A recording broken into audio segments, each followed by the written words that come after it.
La révolution des femmes saoudiennes est en marche et on va en parler avec Siem Habchi. Siem Habchi, vous étiez l'ancienne présidente de Ni Pute Ni Soumise. Vous êtes aujourd'hui consultante en droits humains et en droits des femmes plus particulièrement. Siem Habchi, que représente la conduite? Pourquoi est-ce que le pouvoir saoudien résiste-t-il autant? Et on l'a vu, ce n'est pas un droit qui est réclamé depuis aujourd'hui. Cela date, c'est une revendication qui date depuis plus de 20 ans. Oui, non, mais diriger et être à la tête d'une voiture, c'est pouvoir aussi être à la tête d'un pays.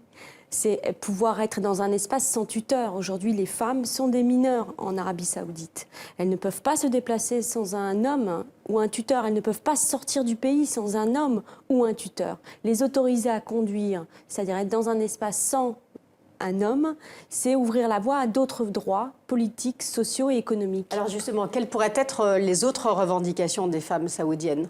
Eh bien, l'autre revendication, c'est le droit politique.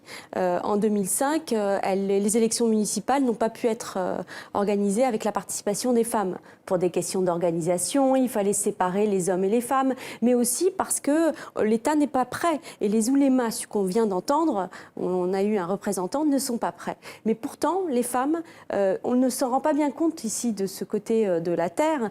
Depuis très longtemps sont mobilisées en éducation. Un campus va ouvrir avec 40 000 femmes. Donc vous imaginez la suite pour ces femmes. 40 000 femmes éduquées qui vont aussi avoir des revendications, des demandes. Les femmes sont à la tête des entreprises. 40% de la richesse du pays est détenue par des femmes. Alors justement, c'est assez contradictoire parce qu'à la fois, elles dirigent des grandes entreprises et à la fois, on leur refuse le droit à la conduite. Ça paraît totalement dérisoire. Oui, et on est, je pense, dans une césure, une transition qu'on voit bien dans tout le reste du monde, et notamment dans les pays arabes. Et cette lente progression des femmes, qui était quelque part cachée, voilée, est en train de porter ses fruits. Ces femmes ne se sont pas fait arrêter. L'année dernière, on se rappelle depuis 2007, il y a eu des arrestations et elles continuent. Je pense qu'il faut aussi que nous changions de regard sur ces femmes. Quand vous les rencontriez, j'en ai rencontré des femmes chefs d'entreprise, CIO, vous n'avez pas du tout les stéréotypes que nous avons en tête. Et ces femmes, ce sont aussi nos alliés parce qu'elles dirigent des grandes entreprises, elles ont aussi un pouvoir économique et je pense que c'est ça qui va changer la donne. Alors, on en a parlé de cette mobilisation et on continue d'en parler ici sur les chaînes occidentales, mais est-ce qu'elle trouve un écho sur place dans la région? Oui, alors moi j'ai été très surprise dans les pays du Golfe où je me suis rendue à l'invitation de femmes. Les journaux couvrent énormément l'action des femmes saoudiennes sur la conduite et sur la question des municipales et de l'action politique. Les femmes saoudiennes, CIO et chefs d'entreprise se rendent régulièrement à des conférences dans les pays du Golfe où elles sont honorées. Vous avez un prix des 100 femmes les plus puissantes dans le monde arabe qui est délivré chaque année là-bas.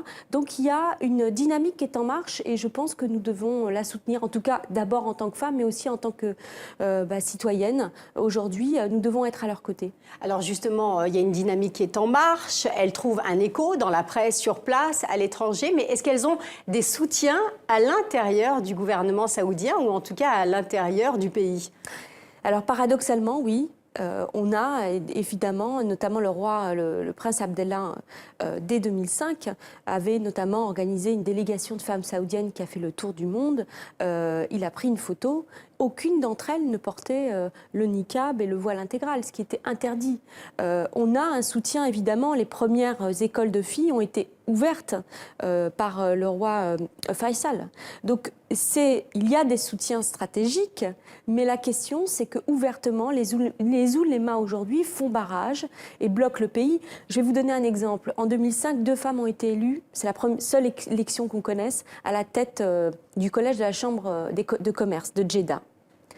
La majorité des électeurs étaient des hommes. Et ils ont élu 2 femmes. Donc, cela veut dire que les hommes ont compris que c'était la voie à prendre. Parce qu'aujourd'hui, dans les services, je vous dis, 40% des femmes détiennent le pouvoir économique. Donc, ça veut dire que les hommes ont compris que c'était une alliance à construire. Merci Siem Habchi d'avoir été notre invité. Et puis je rappelle que vous avez écrit un livre qui est sorti chez Pygmalion et qui s'appelle Toutes libres. Merci à vous. Merci Siem Habchi.